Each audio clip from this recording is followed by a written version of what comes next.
Hi, everyone. Welcome to YOLA National at Home.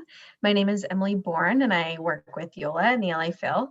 We're really excited to have you all here for this Teaching Insight session, Keys to Success. Our presenter today is Tiffany Rice. There she is. Hi, Tiffany. She is on the violin faculty of the YOLA National Festival, and she's also the director of El Sistema at the Conservatory Lab Charter School in Boston. So a couple of housekeeping things, and then I'll turn it over to you, Tiffany. If anyone has any questions for Tiffany throughout the session, feel free to leave those in the Q&A feature. If you're on Zoom, use the Q&A feature or the chat box. And if you're on YouTube, please pop them in the live chat on YouTube. And we will get to those questions close to the end. So, and if you haven't already registered for YOLA National at Home, you can do that at laphil.com/YN. So without further ado, here's Tiffany. Thank you so much, Emily. I want to thank the LA Phil and the YOLA National team for inviting me to present today. It's such a pleasure and an honor. And I want to thank all of you for taking time out of your day to attend my session. So I'm going to share my screen right now. Thank you for that. So Emily mentioned that I actually just started my job at the Conservatory Lab Charter School yesterday. So I'm just finished day 2 of the job. And previous to that, I was actually in the independent school world. So I just finished working at the Windsor School, which is a girls' school, grades 5 through 12, where I was the performing arts director. I oversaw the music, dance, and theater program. And I was also in charge of establishing the school's traditional instrumental music program. So I directed the lower school orchestra, which is grades 5 through 8. And then I directed the upper school chamber orchestra as well. I also taught beginning and intermediate string electives as well as some general music classes. And before that, my very first job was actually at another independent girls' school in Charleston, South Carolina called Ashley Hall. And for that position, I actually started a string program that incorporated kindergarten string group classes as part of the curriculum.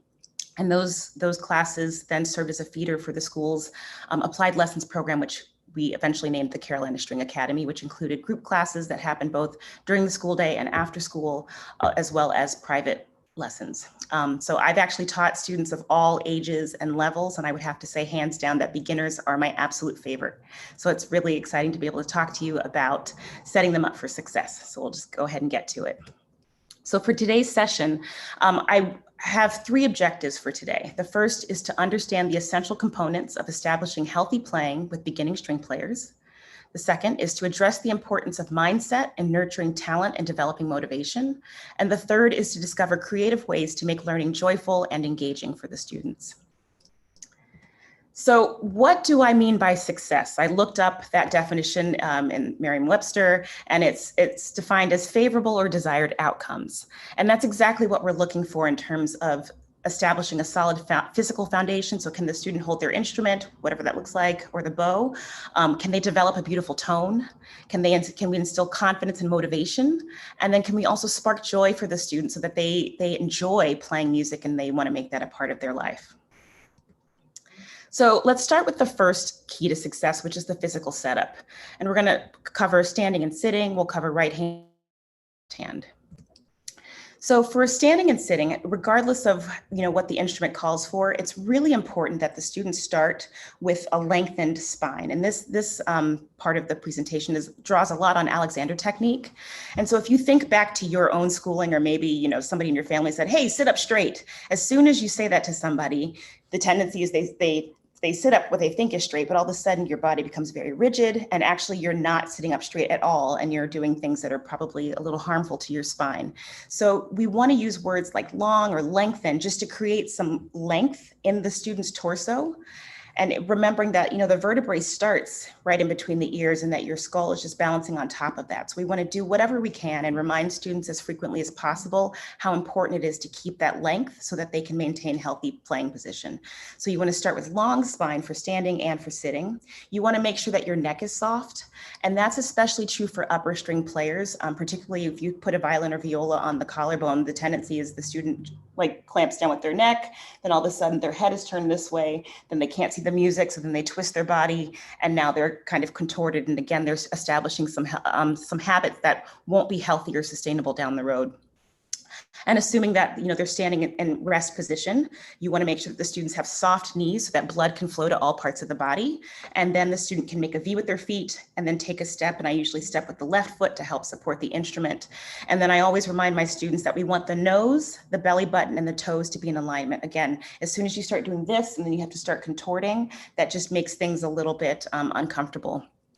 For sitting, I always tell my students, you want to feel like you're sitting basically from the waist up, and obviously you're in a chair. So same thing with the long spine. You want to maintain a soft neck.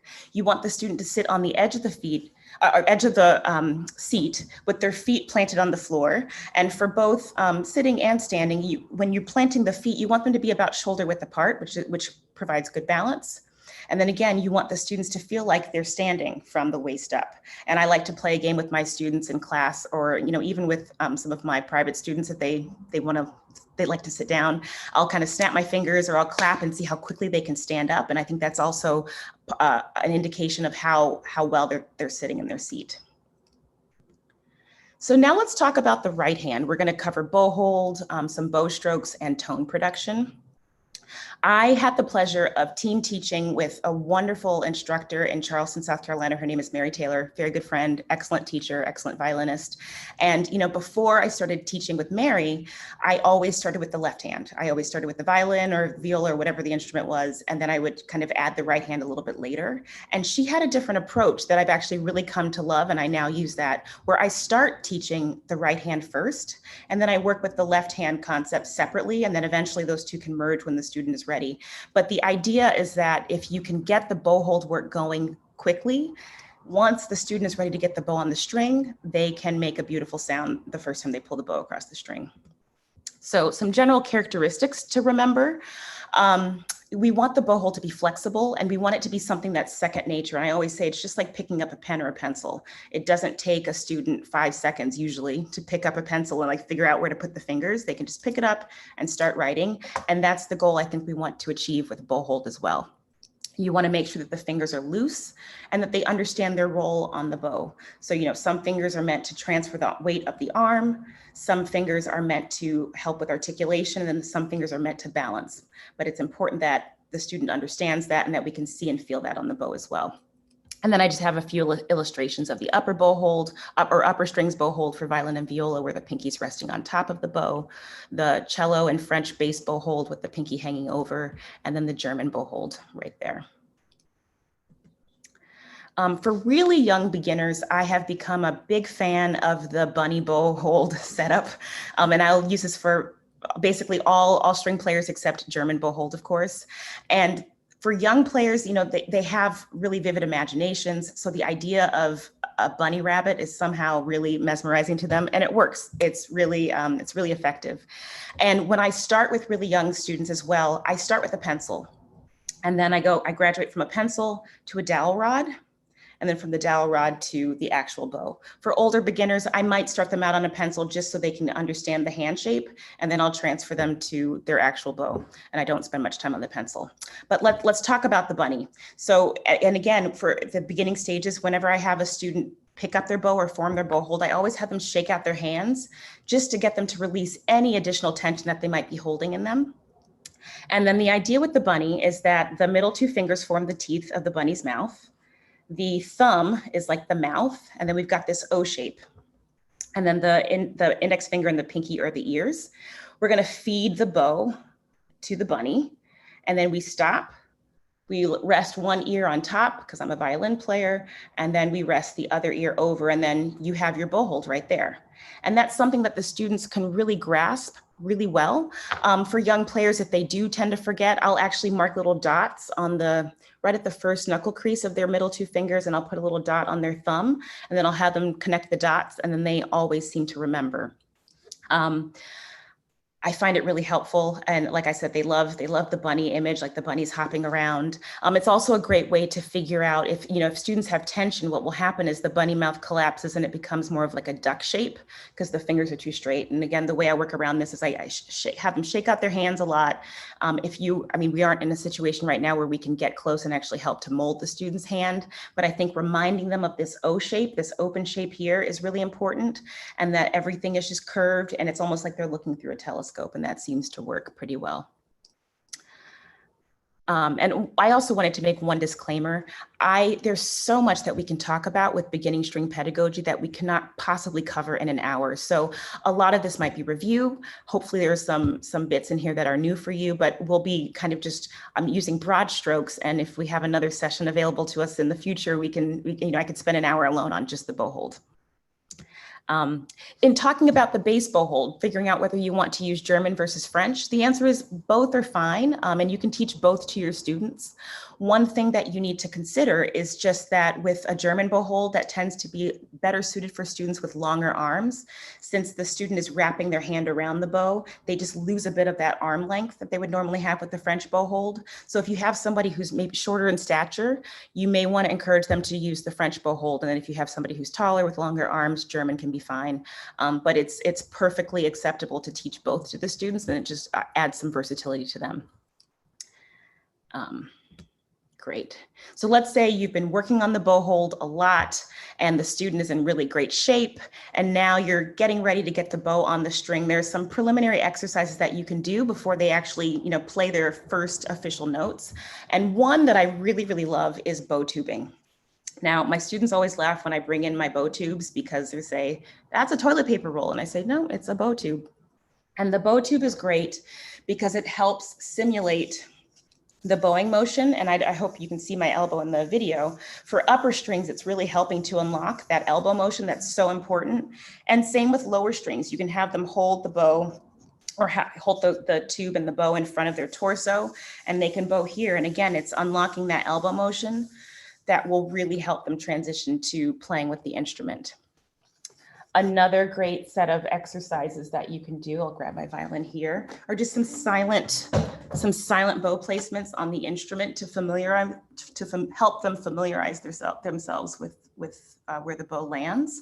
So you want to work on, first of all, making sure that they understand where to put the bow. And when I have students first put the bow on the string, I say that you're making a T or a cross, or it's perpendicular. And then you can have them do silent bow placements where they're placing their bow at the middle, the frog at the tip.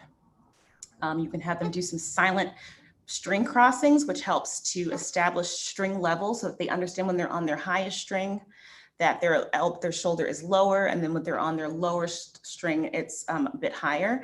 And then with upper or lower string students, their elbow is either being raised or lowered, almost like they're shoving people out of the way. If you would like to participate with these activities along with me, feel free. If you have your instrument handy, that would be great. Another exercise you can do also, just so the students get a sense of bow geography, is bow wanderings. So you can start at the frog and just kind of shimmy your way down to the tip.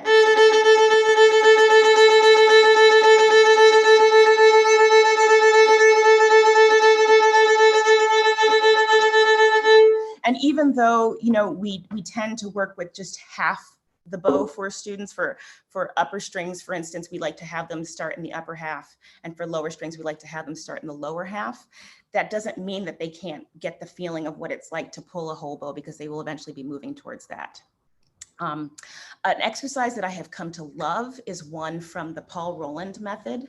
And flying pizzicato, I have found to be really, really helpful in just getting big motions going with the arm and the shoulder, and that will set the student up to do really beautiful bow circles with the bow. But flying pizzicato just involves the violin and right hand pizzicato, and you can start with just strumming the strings. But the idea is that you're playing the strings and you're doing a big bow circle, kind of about like 45-degree angle to the body, maybe 50 degrees. And you're doing that.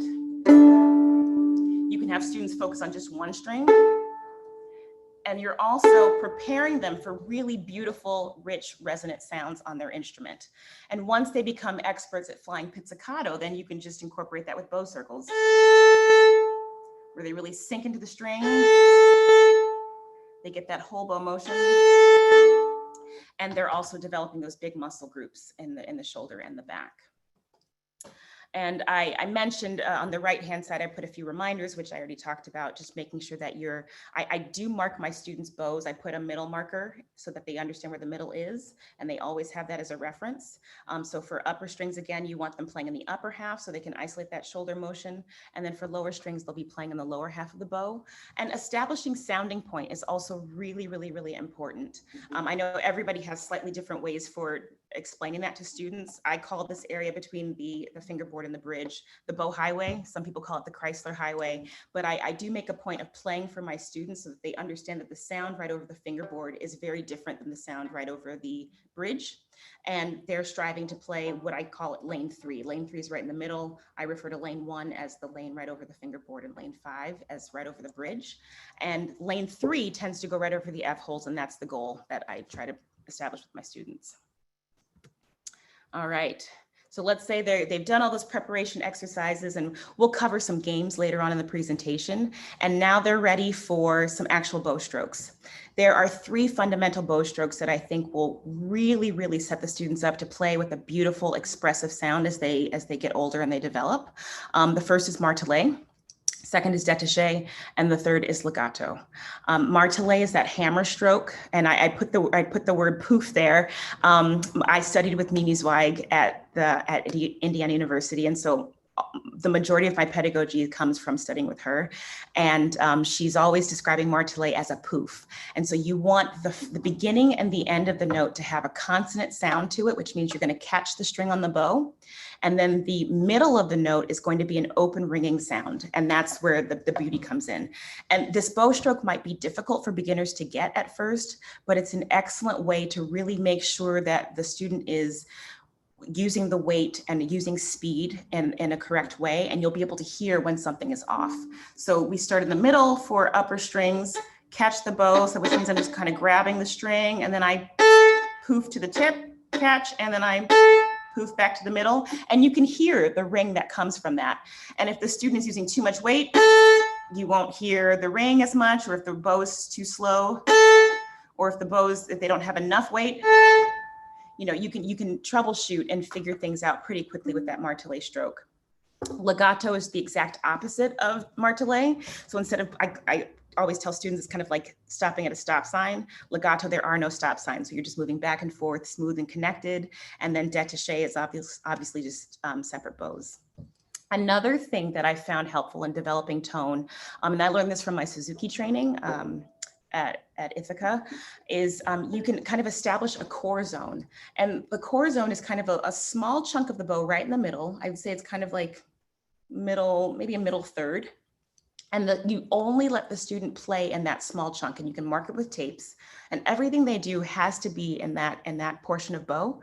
And you're working on heavy arm weight, good speed, and good amount of bow. And once the student can achieve it in that small zone, then you can start extending it. And so if it's an upper string student, you can start going more towards the tip. If it's a lower string student, you can start going more towards the frog. But it's a great way to get a nice substantial sound. I know when I first started teaching, I got a lot of this sound.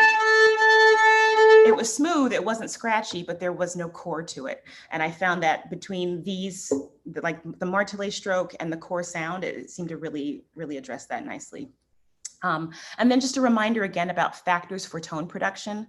Point of contact is really important, making sure that their bow is on the right part of the string, not too close to the bridge, not too close to the fingerboard, making sure that they're balancing the amount of speed and weight and the amount of bow that they're using.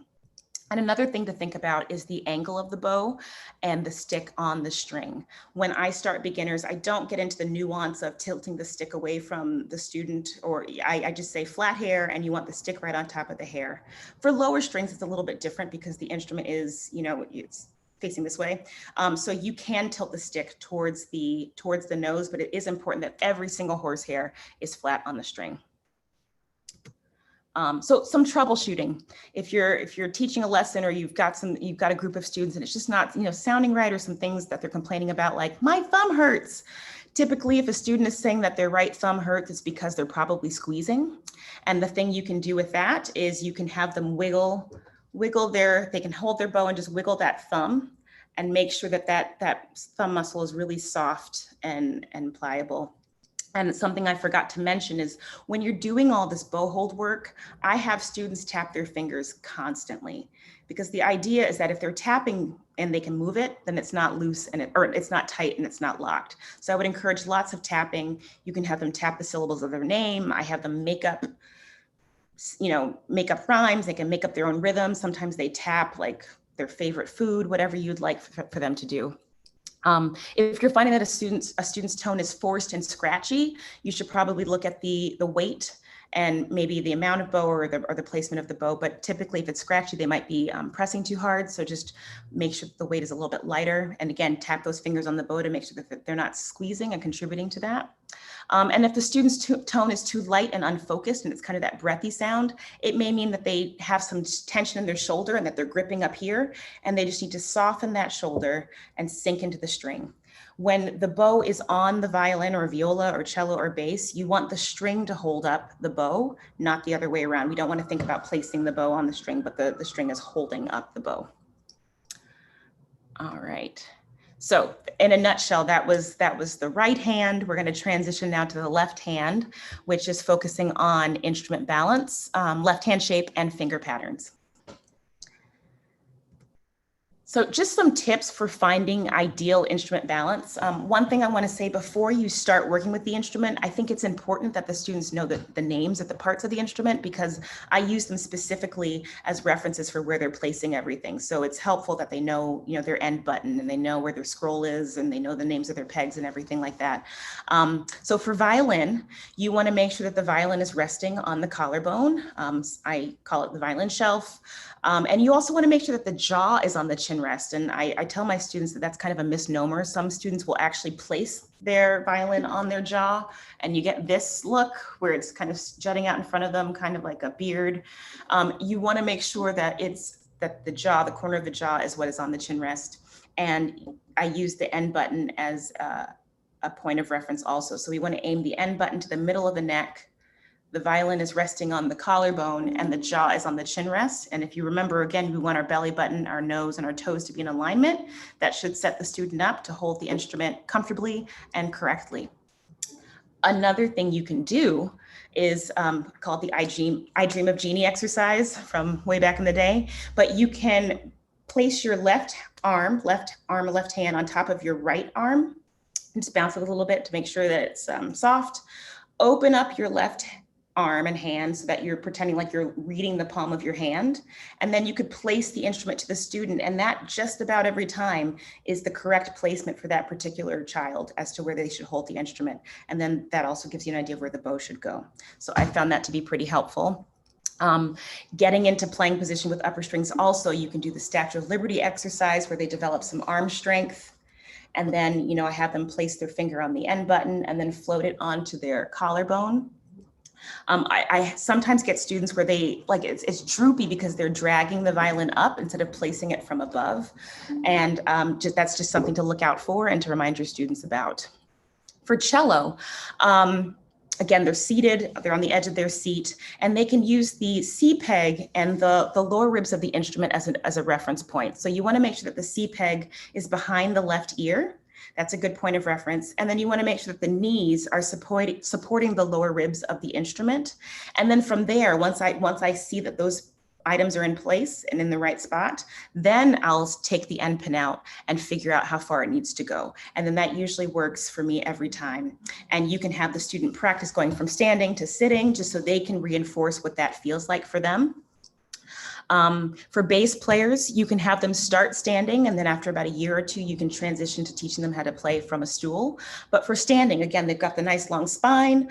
They're going to be standing angled in facing their bass, and then they're going to balance the bass on the left leg. And my friend Chantal Incandela was my bass whisperer for this presentation, so I want to give a huge thanks to her. She said it's kind of like blowing a kiss. You can blow a kiss to your bass if it's in the right spot. And with all of these instruments, you can do some exercises where you take your hands off. And like for instance, with violin and viola, you can take your hands away and you should theoretically be able to balance the instrument and keep it parallel to the ground. Same thing with cello, you can take your hands away and just sway back and forth, or you can hug your cello. With bass, you can take your hands away. Because it's such a large instrument, it will have a tendency to fall. You want to make sure though that it's going to fall forward and not backwards. If the student is falling and the bass is going to fall backwards, that's actually going to really be difficult for their thumb, because all of that weight from the instrument is going to be held up with the thumb. So you want to make sure that it's positioned in a way that the bass would fall forward, but of course we don't want the bass to actually fall. Shaping the left hand. So Magic X, again, this is one of my big takeaways from Mimi, is the splendor of the Magic X. And the Magic X is just, it's an X that you draw, and I'll put one on my hand right now. It's an X that you draw right above the base knuckle joint on the index finger. This is kind of an ugly X, sorry. Then you press your left thumb against the X that you just drew. And then, this pen is not great. And then the X should transfer onto the thumb. For young students, they actually do think it's magic, and they are mesmerized by it, and they love it. And you can get a lot of ground out of that activity. For lower strings, the Magic X isn't as exciting because you really can only draw one, and that's on the center of the thumb. But the Magic X is really, really helpful because it reinforces the point of contact of the hand, the left hand, on the neck of the instrument. And so once the student gets that Magic X, you can have them slide up and down on the neck in rest position, and then you can have them do it in playing position. And this is actually preparing them down the road to shift, and to shift with really nice smooth motions. For upper string students, we can tap over the high dot. The high dot is just the halfway harmonic. And for my young students, I put a little sticker, a little tape there so they know that. And that's a great way, especially if you're teaching a large group of students, regardless of the instrument. If you say hand over the high dot, it's a great way to just get everybody on the same page. So I use that a lot. And with students, they can tap over the high dot in playing position and also rest position. And when they're doing in rest position, this is stimulating the vibrato motion.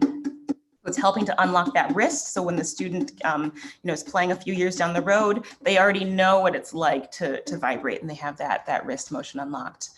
You can have them make up their own rhythms. You can have them mimic each other. I mean, there are a lot of little games that you can play with that. And then from there, you can do some left hand pizzicato with the pinky.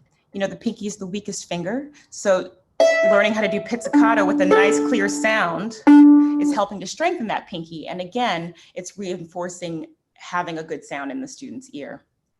Shuttle plucks are something that I really enjoy too. And what a shuttle pluck is, I kind of do it with strumming. They can start over the high dot, and they just kind of strum. And then like a shuttle, they move to the first position. Then they can shuttle and move to the higher position. So that's another great way to, again, shape that left hand and also keep the shifting motion going. And then you can do string polishing, which works for both upper and lower strings, as does to the shuttle plucks and the left hand pizzicato. And that, again, that's a great way to make sure that the hand is loose, make sure that the instrument is balanced, and to reinforce the left hand or the left elbow angle underneath the instrument. And then it's just, preparing them for shifting. For lower strings, you want to reinforce that C-shaped hand. And so the thumb is probably the only point of contact. You want to make sure that it's soft and that these fingers are curved. And then they can do these same exercises where they're exploring the geography of the chin or the fingerboard. Once you've done all that and you're ready to place fingers on the instrument, for upper strings, I think it's helpful to balance from the fourth finger backwards. Since the pinky or the fourth finger is the shortest, I have the students place that first, and then they stretch back for everything else. And then that makes the hand shape really comfortable. For those of you that maybe have not balanced it, or maybe if it's balanced from the third finger, what you'll find is the student can't really find the fourth finger and it's always flat. And so a great way to work around that is just make sure that the student swings the elbow under a little bit, places the fourth finger first, and then places all the rest of the fingers following that. You want to make sure that the left thumb is opposite the first finger. Sometimes it can tend to travel, so just make sure that it's right across the first finger, or you'll get the case where it's like up here, and that's never going to be comfortable either, and that'll present a problem for vibrato and shifting down the road. And I'll have students do a lot of tapping with the thumb. When I was a young player, that was one of my bad habits, is I just would squeeze for dear life with my thumb. And so tapping would have been really helpful for me. And then inside corners, when the fingers are actually going on the strings, it's really important that the angle of those fingers is correct and accurate. So if you take a look at your hand and you're looking at your nails, if you're looking at, let's say, your index finger, from the right part of your index finger, if you go in about a third, and if you were to draw a line, that's the inside corner, and that line should line up with the string when a violin or viola player is playing. And that will ensure that the fingers are angled correctly so that they can not only reach everything, but they can play in tune and eventually have room to do double stops and finger tunnels. For cello and bass, you want to balance, again, we have that C-shaped hand. You're going to balance around the middle two fingers, and you're going to have that thumb opposite the second finger. So again, it's just a nice C shape. You want curved fingers as well. And then you want those fingers, because the strings are thicker, on the fatty pads. I had a student coin that phrase way back in the day, but not really on the fingertip, but on the fleshy part of the fingertip. That's where you want to land, and that's where you want the lines from the strings to show. In terms of placing finger tapes on the instrument for upper strings, I put a first, third, and a fourth finger tape. Notice that the second finger isn't there. And again, this is something that I got from Mimi, but what I found, and I've done it both ways, and I do believe that omitting the second finger tape is definitely the way to go. When you put the second finger tape there to mark the high second finger, that student develops a habit, which is great. But then when it comes time to playing a low second finger, they have a real tough time realizing that the second finger is mobile.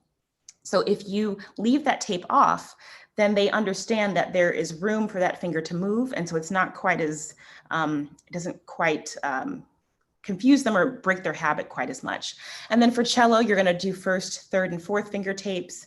For bass, there are some bass teachers, like this is what I was talking with Chantel about, who start actually over the halfway harmonic, and they start the hand position there. And that helps to not only solidify the instrument position, but it also just, it's just an easy way for them to make sure that their first and fourth fingers are shaped correctly, and then they can slide it down into first position.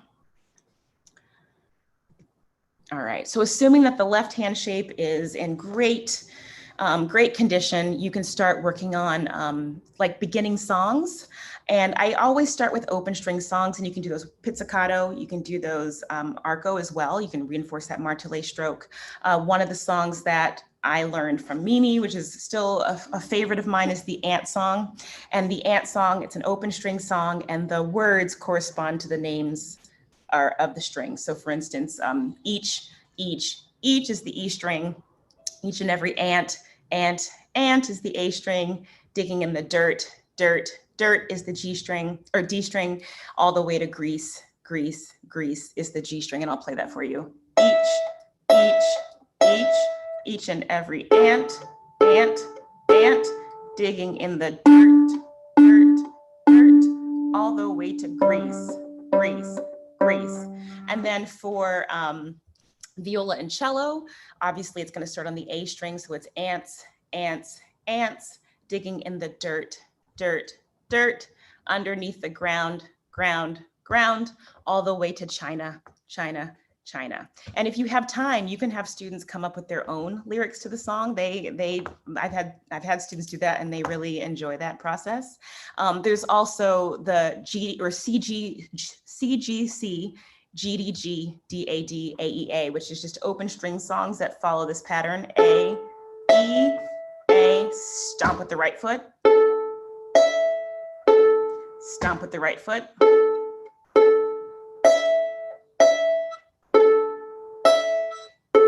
Stomp with the right foot. And that song can be done with arco, with martelé bows as well. And it's a great way to test your students' coordination, because that stomp and the rest is actually more challenging than it may appear. But you can spend lots of time with the open string songs, and you can always come back to them for review. If you're working on bow hold, or if you're working on a new concept, it's always great to come back to something that the students know really, really well. And then you can move to songs that are featuring select fingers. One song that, again, I learned from Mimi and the String Academy at IU is Seesaw, which For violin, it's on the A and E strings. When I teach in heterogeneous groups, it's on the D and A string for D major. And it's in 3/4. It's featuring varied bow speeds, which is nice. And it's also introducing the first finger for the students. So I'll play it on A.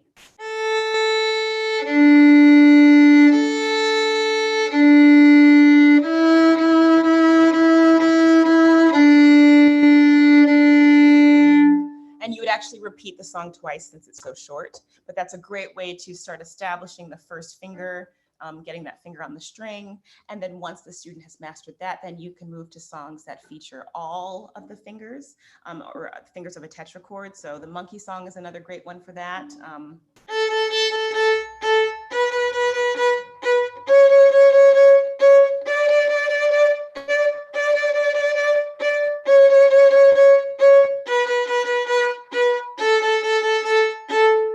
So it's incorporating the martelé stroke that we talked about before. It's also helping the students learn how to place their fingers properly and then to lift them.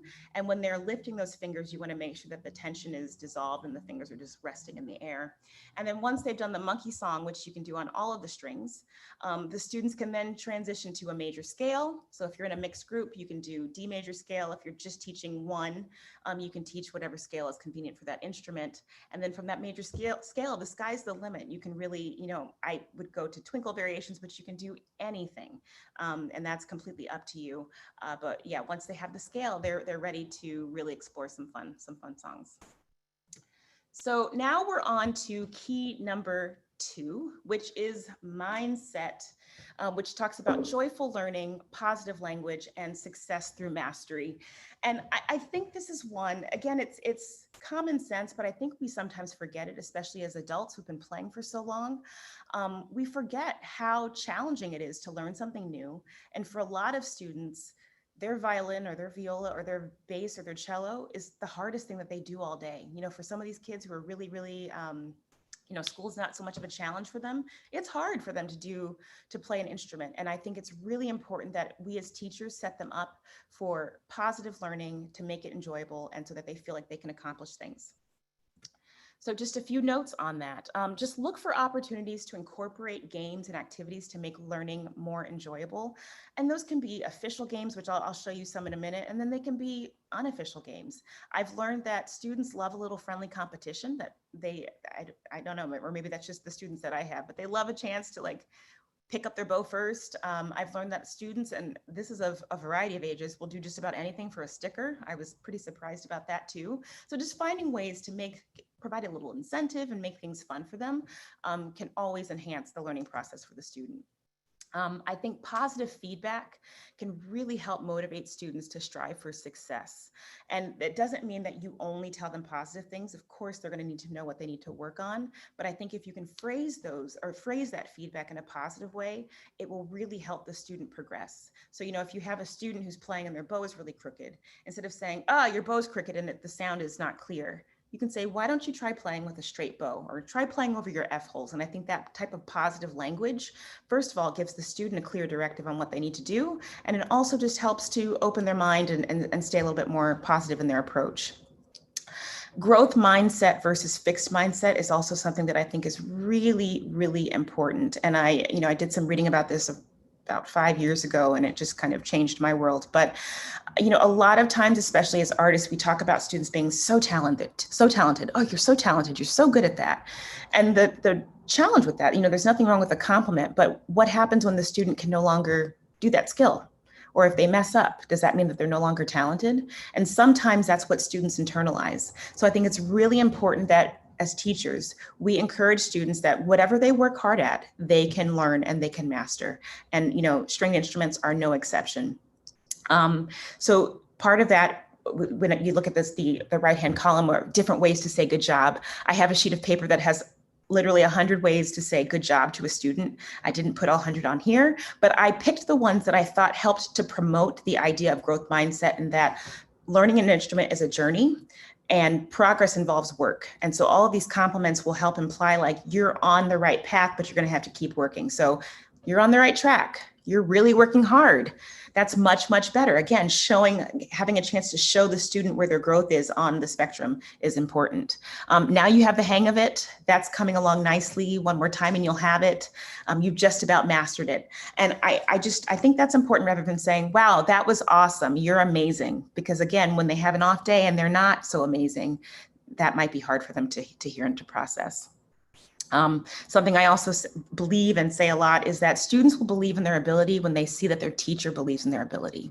I just inherited a beginning student who's been playing for about 4 months, and the parent told me that the teacher said, I just don't know what to do with him, or like, he just can't get it. And I thought, the kid's been playing for only a few months.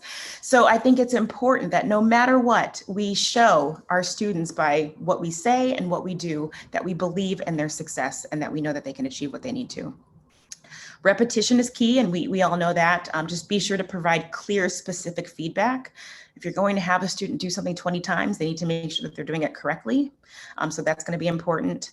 Celebrate the small wins. So even if, a kid has a pretty rough lesson or has a pretty rough class, you can always find something that improved from the previous one, and you should highlight that. And then the last point is something that I got from Ed Kreitman in my Suzuki training, which is using the 1-point practice approach. Again, if you remember back to being a beginner, there's a lot of multitasking that happens. A lot of this is not natural. And so it's easy to start layering on like, oh, you forgot to curve your pinky, and oh, your left wrist is crooked, or, whatever the case is. If you can stick to a 1-point practice approach, and that might mean, putting some other things on the back burner until you do address that pinky and it's getting better. It will help the student feel a little bit more successful, and it will also probably save the teacher a little bit of frustration too when things are not really getting fixed the way that you're looking to have them fixed. Now to the games. So there are so many games that I could cover. These are just some right hand exercises and activities that I've used that students tend to enjoy. And again, if you have a bow handy, go ahead and use them. The first one is just Pinocchio, unicorn, and elephant. And these can work whether you're teaching remotely or whether you're teaching in person. But the idea is that you just form a bow hold. And again, is something I realized I forgot to mention. For my beginning players, I do put the thumb on the clip on the outside. And then once they've been playing for a while, it just depends, then I move it to the bow stick, to what I call the pro hold. The other thing I forgot to mention is I love using pinky houses, or like little supports that help curve the pinky. Some people have different feelings about that, but I think it's great. Anything that's going to help promote a healthy bow hold, I say go for it. And then as soon as you can see that the hand is balanced, you can remove it. But the Pinocchio is where you put the frog, the screw on the nose. You can switch to the unicorn. I like to get silly and do the elephant, where I wrap my arms around and I have them wave their tusk. Then you can transition to the windshield wiper. And this one's a little bit more challenging because when the student has the bow horizontal like this, they're really going to feel the weight in their pinky. So that's one that you have to just work up to. 3-2-1 bow hold is an exercise that my students love, and that's even some of my older beginners. And the way you play that is you gently put the bow on the floor. I have my students put their hands on their head, and for 3, then their hands are on their waist for 2, their hands are on their knees for 1, and then when I say bow hold, they have to pick up their bow with one hand, and whoever has the bow up first with the correct bow hold wins. That's something that can translate really well to distance learning. Also, if you're teaching a group class or doing something like that, that's something, because then the teacher can just monitor whose hand comes up first and correctly on the video. Spider crawl is also another really, really great exercise that students hate at first, but then they come to appreciate once they can do it. I didn't learn how to do the spider crawl until my adult life, but the idea is that you have your hand on the stick of the bow, and you're just crawling to the tip. And that's the easy part. I'll spare you some time. And then you're going to have the student crawl back up to the frog. And that's really challenging for beginners, especially young students. They just don't have the finger muscles developed yet, but that's exactly what this exercise is doing. So that's something that they'll have to work towards. And again, talk about growth mindset. I have never taught a student who couldn't eventually do a spider crawl. It may take a while, but each student is able to do it, and they do feel a really huge sense of accomplishment once they can. Pass the Cup is probably like one of the all-star games that kids love. Unfortunately, it is not a game that translates well to distance learning, which is really too bad. But the idea is that students, if you're in a group setting, students are standing in a circle, and this works for all string students as long as they have a bow, and you have a cup, like a solo cup. If your cup is clear, that's a little bit helpful because sometimes the bows get tangled. But the idea is that you have the cup on your bow and there's music playing. And while the music is playing, the students have to pass the cup from one student to the next. If the music stops and the cup is on the student's bow, they are out. If a student drops the cup, they are out. And if a student's bow hold somehow collapses or becomes a little unusual, they are out. And what I learned from some of my kindergarten students from Ashley Hall is, one student was out and she was like really upset that she was out. And she said, well, can I be on bow patrol and get other people out if their bow hold is off? And I said, sure. So for the students that get out from the game, you can have them monitoring other people's bow holds, because that's also an important part of learning, is being able to recognize what looks correct. Up Like a Rocket isn't necessarily a game, but it's just a rhyme that students can do. And it's a great chance to show leadership.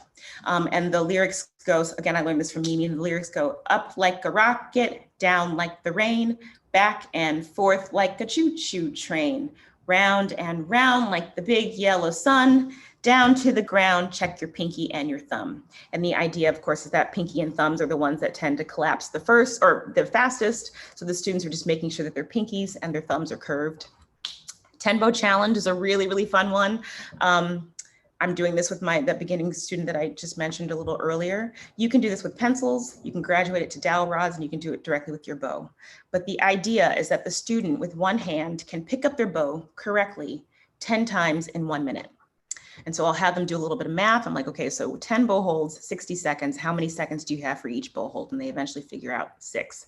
So once they can get to the point where they can do their 10 bow holds in a minute, then you can make it challenging. Again, with only one hand, you can have them close their eyes. Or you can see how many bow holds they can form in 1 minute. And I think the record for one of my students was 17, which was pretty impressive. That was a kindergartner who was just like on autopilot, which was great. Rocket ship is another activity that is probably geared more towards younger learners.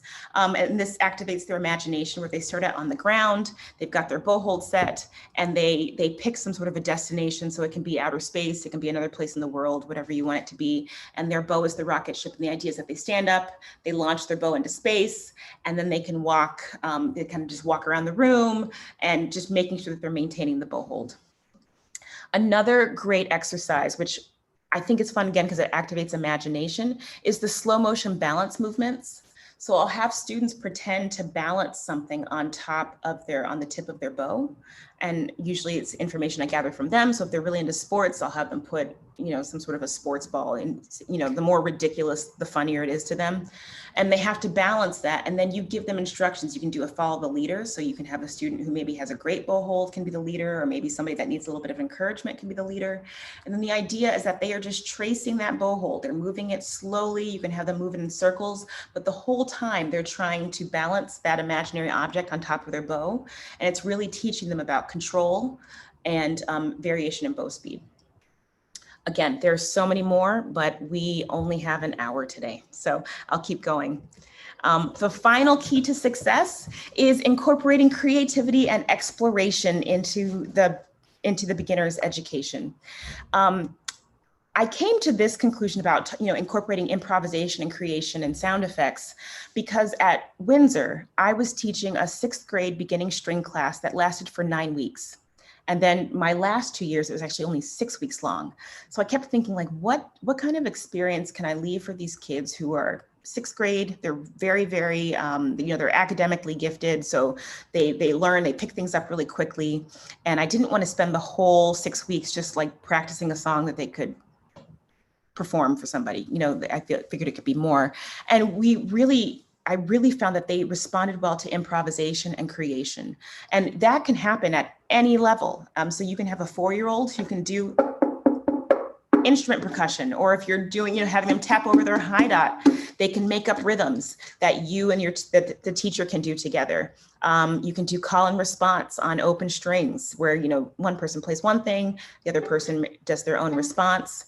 Rhythmic layering is something that I found that particularly with older students, they really, really enjoy. And I'll give guidelines like, okay, everybody has to create their own 4-beat rhythm, and I give them a few seconds to do that. And then I point to one student and they start playing their rhythm. And then while that student is playing, I then point to another student to layer it on. And you can do that until everyone is playing. Then you can get a little bit more advanced where you can have some students play, then they fade out and then they come back in. So you can get really creative with what that's like. But for students, especially those who are new to an ensemble, they love having that, that sound of different sounds, but similar sounds happening all at the same time. Tetrachord scrambles. So if you've got a student who knows how to play the monkey song and you explain what a tetrachord is, I have them scramble it up and I say, okay, now let's put it in a different order. What would that sound like? And that's already getting them thinking and writing their own music. And it's, it's simple, but it's activating that part of the brain that I think a lot of string players sometimes miss in their education. And then with the major scale remix, the same thing. Once you know a scale, the sky's the limit as to what you can do. And so I'll have the students, okay, you've got the notes of an A major scale, let's put them in a different order. And let's see if you can make it sound hopeful. And they can experiment with, how to order the notes or how to sequence the notes so that they can, evoke that emotion. Another thing that I did with my 6th graders was working with sound effects, again, because I was working with such a short period of time. This was an idea that I got from my colleague, Mary Taylor, where she had a Halloween story that she had written. And within that story, there are places where you could insert different sound effects. And I know that this is not a new concept, but what I found is that really resonated well with older beginners, especially because as they're learning these sound effects, they're, number one, reinforcing the playing position skills that they've already been working on. Number two, it's also incorporating ensemble skills that are really, really important. So they're learning how to lead, they're learning how to follow, they're learning how to watch for cues. And that's something that, if they were playing a song, it may be a little harder to figure that out. And if your students are older, you can also give them the liberty to actually write their own stories. So it's something that's personal to them. And I'm thinking, particularly during the pandemic, people are at home, or maybe, I don't know where everybody is, but what school's going to look like is still a bit uncertain in places, but I think this could be a really great way to allow to give students an outlet to kind of express how they're feeling while using some of these sound effects that they really enjoy or think sound really cool. And it's also, again, getting them to be creative and giving them a sense of ownership and voice in their learning process.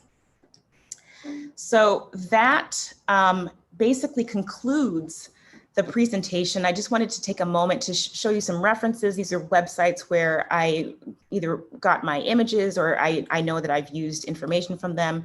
And then just a huge shout out to Mimi Zweig, Brenda Brenner, and the IU String Academy. That's where I did my pedagogy training. Chantel Incandela was so helpful with bass instruction. I have taught bassists, but I realized I've never taught like a true beginner from the very, very start. Mary Taylor, my colleague in Charleston, was a huge influence on me as well. I did my Suzuki Book 1 training with Carrie Runing-Hummel at Ithaca, and she was incredibly helpful. And I also did the Paul Rowland Pedagogy Workshop in Virginia. So I just encourage you to research. If you haven't heard of some of these people, research them. Here's some books that you can reference. But I hope this session has been helpful, and I just thank you again for attending. So my final slide is thank you. And I'm happy to open it up for questions. Thank you, Tiffany. So we have a couple questions in the chat, quite a few. I don't know if we'll be able to get to all of them, but there's it comes up a couple different times. Oh, sorry, go ahead. Sorry, should I unshare my screen now or? Sure, yeah, and then we can, okay. People can see you better. Do you have basses, beginning basses, sit or stand? So for beginning basses, I would have them stand first. And then after about a year or two, you can introduce a stool. And the important thing with beginning basses is just to make sure that you have a stool that's the appropriate height. You don't especially at a lot of schools, they have I don't know who those stools are for. I can hardly sit on those stools, but you just want to make sure that they are appropriately sized, and you can go to music shops and find some that are adjustable. Awesome, thank you. And a question too about tuning in distance learning environments. Yes, so that is a challenge, and I will be honest, I'm still figuring that out. So number one, you can go on YouTube, and so many people have posted videos for that. Um, you just absolutely have to have a tuner. That's number one. You can tune. I've actually taken my tuner and placed it up to the screen because sometimes what I'm finding is like the student's tuner isn't calibrated correctly. So I had a student who was tuning and it was like at 448, he'd like set on the button or something like that. So a tuner is essential, and I haven't figured out a better way other than just talking through the process with the student. If you can have a family member there who's older, that's fine. But I was actually really proud of my rising fourth grader who I talked through using the pegs step by step, and he did it quite well. So I think it's for those of you that maybe are hesitant to teach students how to tune, now's the time to realize they can handle it. You just have to kind of put the trust in there and again, be really specific about the instructions. That's great. How do you address different neck lengths of students in regard to violin and viola in terms of being tension free? Yes, that is a great question. So so yes, all necks are different. With young students, I didn't touch much on the shoulder rest at all. I still use a green sponge, which Mimi issued. And for young students, and I'm talking like, yeah, young students, I would say before they hit like puberty, I think most students can handle some sort of a sponge, and sponges have transformed so much. They're contoured, they have different thicknesses, and I always start there. If you've got a student who has a shorter neck, you can get these green these green sponges at Joann's or whatever craft store in different heights. So this is an inch thick. You can get half-inch thick foam. Those red cosmetic sponges, I don't have one with me, it's too far away, but something thin maybe for a shorter neck. For a longer neck, you just have to experiment. I have tried the contoured sponge. I've tried contoured sponges with like shelf lining material. I've tried lots of things. I know like with the String Academy, they are very adamant against using Kuhn chin rests, or like they call them like the structured chin rests, because they believe it locks the shoulder. And I think for students, again, there are always exceptions, but I think you can find some sort of a sponge that can work well. And there's so many available. So I hope that answers your question. And if not, feel free to reach out to my email. Cool. Okay, one final question. How do you balance having fun with a game while still maintaining good positions? I find the more fun they're having, the harder it is to pay attention to posture, etc. Oh, well, that's the whole point of the game. The whole point of the game is to maintain the posture. So you can't win the game if you're slouching or you lose your bow hold. So I think you can be really clear about what it takes to win or to advance in the game. And you can maybe start small with certain things. That's why I think bow hold is easy to start with, because it's pretty concrete. Like, this is where your fingers go. And if you can finish the game and your fingers are still there, you win or you advance. I know students do get a little, they can get a little silly. And that just is, again, going to have to be like a little bit of classroom management. But I think if you can make it really clear that it's a fun game, but ultimately the point of it is to be able to do X, Y, or Z. That's great. Thank you. Okay, so I think we are out of time. I think maybe you shared your email. Can we share it one more time in the chat for anybody that missed it? Yes. Hold on just a second. Let's see if it will do that. I can type it out too if you want to. Okay. For whatever reason, let's see here. Here we go. Let me make it big. Here we go. There it is for anybody that wants to get in touch. So yeah, thank you so much, Tiffany. This was absolutely fabulous. And again, for anybody watching, this is going to be available on our YouTube channel later, so you can always come back to this video and review. And before we sign off, I just wanted to say thank you again to all of the viewers today and to YOLA and the LA Phil. And I just want to wish all the educators the best of luck. I know everyone is trying to figure out what the school year is going to look like, and I just wish you all the best. And I hope you are all healthy and safe and in good spirits. Thanks, Tiffany.